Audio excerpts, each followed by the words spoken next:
Á vinnumarkaði sem tekur örum breytingum mikilvægt að færni til starfa sé sýnileg og staðfest.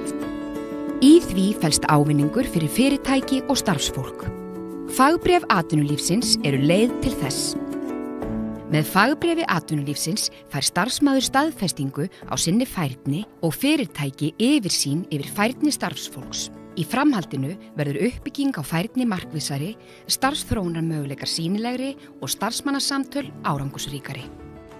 Fagbréf atvinnulífsins byggja á samstarfi fyrirtækis eða stofnunar og starfsfólks.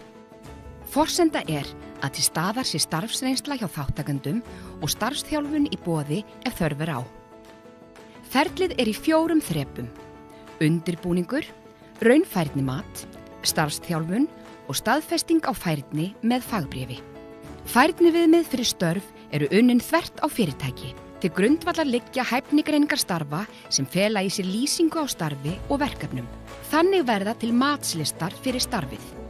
Fagbréf atvinnulífsins eru afrakstur samstarfs Samtaka atvinnulífsins og Alþýðusambands Íslands.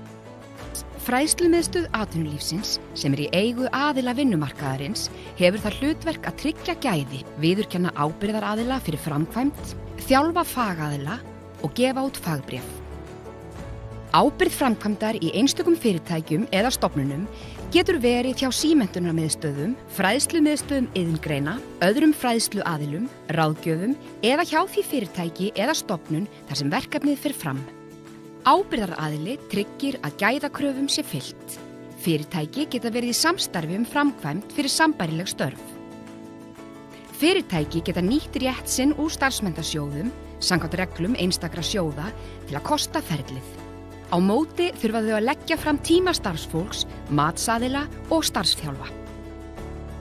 Sjóðir sem hafa samþykkt greiðsluþátttöku vegna fagbréfa atvinnulífsins eru Starfsmenntasjóður verslunar og skrifstofufólks, Starfsmenntasjóður verslunarinnar, Landsmennt, Starfsafl.